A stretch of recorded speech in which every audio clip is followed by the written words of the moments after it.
Good afternoon. Ito po ulit. Andito pa rin kami sa ilog na to sa Akiruno.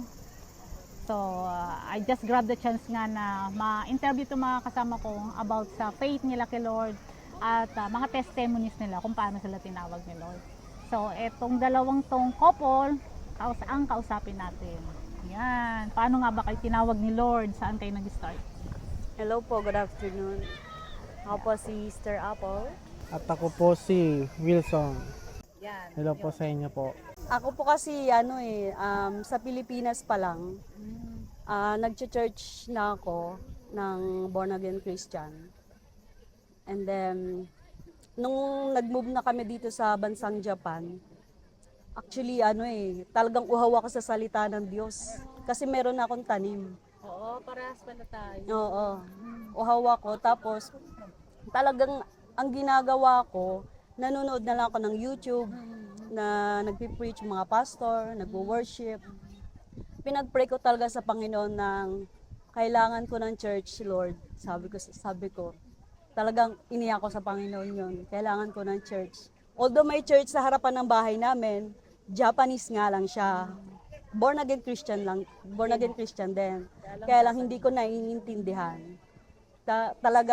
Meron ako kung isang friend din na ginamit ni Lord, na kilala si Pastora. Talagang amazing si Lord. Tapos, nung unang dating ko sa JCHC, talagang na-amaze ako, nagulat ako. Sabi ko, mga Pilipino, parang, talaga ba? Talaga ba, Lord? Parang sinagot yung prayer mo ng ganun-ganon. Answer prayer ka sa gusto ko ng church, gusto ko ng kapatiran, gusto ko na makaganon po ang community at mas lumalim pa sa Kanya. Yun po, grabe. Kaya nung dumating po ako sa church na yun, grabe yung pakiramdam. Ang saya, ang sarap. Ikaw, Brother Wilson. Ako po, since po nung elementary pa po ako born again na po ako sa Pilipinas. So pagdating po ng high school noon, naging member po ako ng worship team. So una, nagkakanta po tapos naging drummer na po. Pero basic lang po yung alam ko. So Then, dito sa Japan, nung pagdating po dito sa Japan, mga after 5 years na pag-stay ko dito sa Japan, 3 years, nakilala ko po sila Pastor Adelma, sila Apple. Doon na ako nagsimula ulit na magbalik loob sa Panginoon. Para nasa Japan talaga. nung una po medyo mahihayin pa po ako noon kasi una po, special number po talaga pag kumakanta ako Lagi kami kumakanta siya. Nag-i-special number. Nawawala talaga ako minsan. Sumasayaw po kami. Tapos Dito na yan sa JCH. Opo.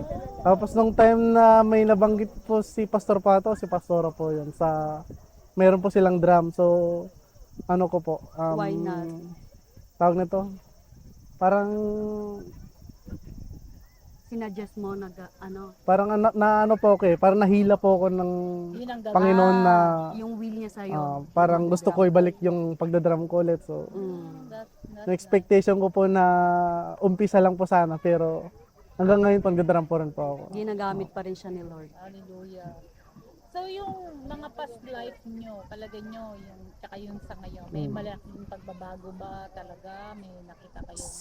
Meron po sobra kasi kung i-compare mo naman po sa dating life po talaga na wala kang paniniwala sa Panginoon, parang ang layo po talaga ng agwat. Kumbaga, nandito ko na sa point na kilala mo na yung si Jesus Christ, na ano mo siya, na alam mo na yung mga tama sa kamali, na dapat iwasan mo, ganyan. Yung guidance, yun lang nga yung pagpapastol niya sa atin. Kailangan talaga natin ng pastol, ng shepherd.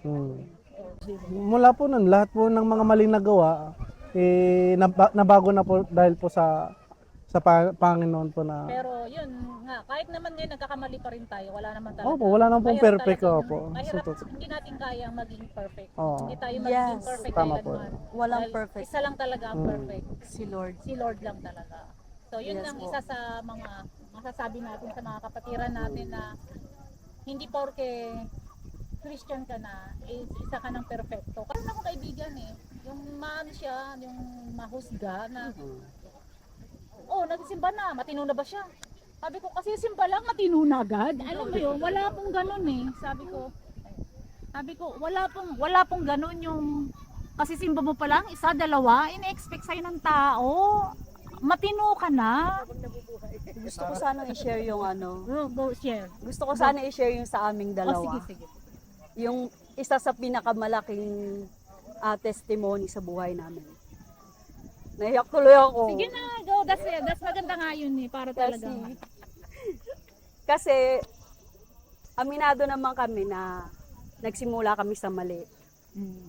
Alam na, oo. Okay lang ang nice nito. Kasi ako rin naman eh. Yes. Sa amin man kasi, yun nga, nag-start kami sa maling relasyon. And then, nakipag-divorce naman na ako sa hapon.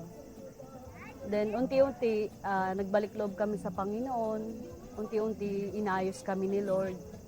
Yun lang talaga yung magiging susi sa kahit gaano kalaking kasalanan na nagawa natin. Kahit kanino man. Yun lang, lumapit lang tayo sa Panginoon. Hindi naman isang pitik magbabago na, no. Unti-unti niya tayong babaguhin. Sa ngayon, I think yung faith ko, hindi na siya katulad nung dati. Na sobra, iba talaga nung simula nung dati. Tapos talaga nagmumura pa talaga ako dati. Grabe din. Kaming dalawa, pag may mga bad words na lumalabas sa bibig namin, nagsasampalan ka. Kunyari may nasabi siya, tak! Tapos ako naman, dalawa kami, para maiwasan yung ganon. No, yun yung ginagawa namin. So, at least, di ba, alam na natin na nag-grow talaga tayo. Parang, Yes po. kahit hindi man bigla ang pagbabago, dahan-dahan Opo. nakikita natin yung pag-grow natin. Yun naman talaga ang kailangan. So, para sa mga iba dyan, kasi ang napansin ko lang talaga, maraming kapwa natin Pilipino ang hindi nagsisimba dahil nakatingin sila sa mga Kristiyano na sinasabi nila hipokrito daw. Diba? Hindi natin mahusgahan yung kasi posibleng hindi pa talaga sila totally Surrender. kumbaga, totally surrender at saka siguro sa puso nila gustuhin man nila, nahihirapan sila pang gawin. Hindi natin alam kung ano yung ano nila, di ba? So si Lord na nakakaalam nung kung talagang nagnanais silang magbago, kasi pag nagnais ka magbago at sinurrender mo yung kay Lord, si Lord ang gagawa kasi hindi naman natin kayang magbago. Kasi Sa sarili relasyon mo natin. yun eh. Ikaw at ang Diyos yun eh. Hindi naman relasyon ng ibang tao, kundi ikaw mismo at ang Diyos. Kaya lang, sad lang kasi talaga, ang iba kasi nakatingin sa mga uma-attend. Hindi nakatingin doon sa kay God. Ayun na nga. Kasi Yun. ano yun eh, Oh, okay lang. ano kasi yan eh, kumbaga sa ano is parang hospital. Hospital. Oo, di ba? Kumbaga sa ano is, parang kumbaga sa ano Pasyente.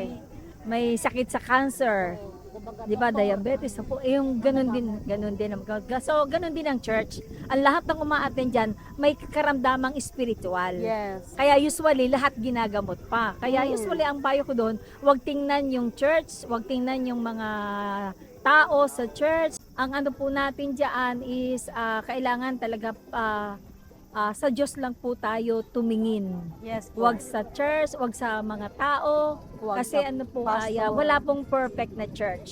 Amen? So kumbaga sa ano, may karamdamang spiritual, ginagamot pa isa-isa, kaya nga po nag-church para mabago. Kaya kailangan po, ang ano ko po doon, ang advice ko, wag po tayong titingin sa tao. Tumingin po tayo sa Diyos na nagbabago ng buhay ng tao. Amen? Ang mahalaga po doon, yung mga nag-church sa loob, ay nagsusumikap sila magpabago sa Diyos. Amen. Hindi po perfect, mahaba po ang proseso. Hindi po sinabing born again na, hindi pa nagkakasala. Lahat po tayo ay magkakasala. Amen? Kasi wala pong perfect, kundi si Jesus lang. Kaya tandaan po natin, ang Diyos natin ay mabuti na nagpapatawad ng ating mga kasalanan. Amen? Wala pong perfect. Kaya nga, kahit gaano karami ang ating kasalanan, in Isaiah 1:18, sabi doon, halik kayo at magliwanagan tayo, gaano man karami ang iyong kasalanan, ikaw ay puputi at bubusilak sa kaputian. Ganon po ang Diyos natin. God bless po. Sa akin po, may dagdag pa po ako. May mga tao po kasi na ano po porque nakagawa na ng kasalanan, natatakot na silang pumasok sa isang bahay ng Panginoon para humingi ng tawad. Parang nagdadalawang isip sila na Hindi ako tatanggapin. paano kung Baka papasok i-reject tatanggapin ba o ganyan. Makasalanan. Yun nga So yung lahat gustong-gusto so ni lahat Lord. naman lahat naman ng tao nagkakaroon ng matitinding mga kasalanan. So hindi naman batid na humingi ka ng patawad sa Panginoon na ganito, nagawa mo ganyan. So ang Panginoon naman kasi lahat tayo mahal niyan eh. Lahat tayo pinapatawad tayo. So kailangan nating lumapit sa kanya ng magpakumbaba. Saka sa susunod, alam na natin yung tama mali. Huwag na nating ulitin yung gano'n lang po. Yan po ang ating couple. Meron ka pa dadagdag? Mayroon ka pang i-share? Sa akin, as a Christian, dumadaan pa naman din sa mga problema. Lahat naman tayo dumadaan sa mga ganong problema. Oo, yun pala, no, isa pa. Yes. Na akala nila pagka lumapit ka na sa Diyos is Mabait ka na. yun, bukod sa mabait ka na, yung parang parang akala nila is all blessings. No. 'Di ba? Akala nila biyaya agad, yayaman ka No, kaagad, 'di ba? Hindi po porke Hindi po exempted ang Christian sa problema. Lahat po dumaraan sa problema kahit mga Christian. Ang kaibahan lang ng Christian, Ang kaibahan lang, meron tayong Diyos na inaasahan. Alam natin na hindi niya tayo pababayaan, na kahit gaano man kalaki yung problema na dumarating sa buhay natin, alam natin na kaisa natin si Lord. Alam natin na pinoprovide niya tayo, binibigay niya lahat ng pangangailangan natin. Minsan kahit yung hindi natin hinihingi sa Kanya, nandyan. Kahit yung mga maliliit na bagay, nandyan, binibigay niya sa atin. Sa pagising pa lang natin, sa pagmulat ng mata, grabe yung blessing na kaagad ni Lord doon pa lang. Sa totoo. pagising niya pa lang sa atin, sobrang blessed na natin Oo, Diyos ko, doon. 'di ba, hindi mo alam. Oo, kasi yung iba hindi na po nagigising. Yeah, katulad nga niya, 'di ba? Speaking of that, yung nagmotor, may kukunin lang. Wala na. Nagmotor, lumabas ng bahay, nalubak lang, 'di ba? Wala na. Imagine niyo 'yun, 'di ba? Yun nga Paano po. kung ikaw 'yun? Hindi ka na pala magigising bukas. Yun nga Kaya po. pagising pa lang sa umaga is a blessing. Pagpapasalamat na talaga kaagad sa Diyos 'yan, 'di ba? Dahil hindi lahat ginigising sa umaga. Yes, kaya gusto ko lang din i-share na habang may buhay tayo, habang binibigay ni Lord yung buhay natin, habang pinapahiram niya sa atin, nawa na magamit natin sa kapurihan niya, magamit natin ito sa kabutihan, at hindi kasi natin alam yung buhay eh. Hindi natin alam bukas wala na, hindi na tayo nagising. Malay natin, na-aksidente tayo, hindi natin alam yung buhay natin. Kaya hanggat tayo nabubuhay sa mundong ito, nawa, isurrender na natin sa Panginoon at magkaroon tayo ng personal relationship sa Kanya. Dahil yun lamang ang tanging makapagliligtas ng buhay natin. Walang sino man, kundi si Jesus Christ lang ang ating tagapagligtas ng buhay natin. Yun po yung para sa akin na naawa po ako sa mga tao na bigla-bigla na lang na-aksidente. Parang iisipin mo paano kaya yung buhay niya, yung paano kaya yung kaluluwa niya. Nakahingi kaya siya ng Oo. tawad sa Diyos? Oh, Diba? yun po yung Naiisip ko din yun. oo. Yung biglang namatay, yung biglang di ba, na-aksidente ka, Yun tapos po. naisip ko talaga, nakahingi kaya siya ng kapatawaran? Paano kaya kung ikaw Paano kung yun? hindi? Paano Oo. kung hindi? Tatanggap, nasa langit ba siya? Mm. Di ba? Parang, paano kung ako yun? Hindi Yes. kung hindi pa ako Kristiyano ngayon, tapos kunin ako ni Lord. Hindi natin alam yung buhay natin. Diba? Kaya So, nakakatakot.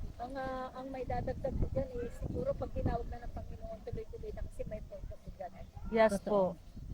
Once na nakarinig po tayo ng message ni Lord, kailangan po natin talaga siyang tanggapin.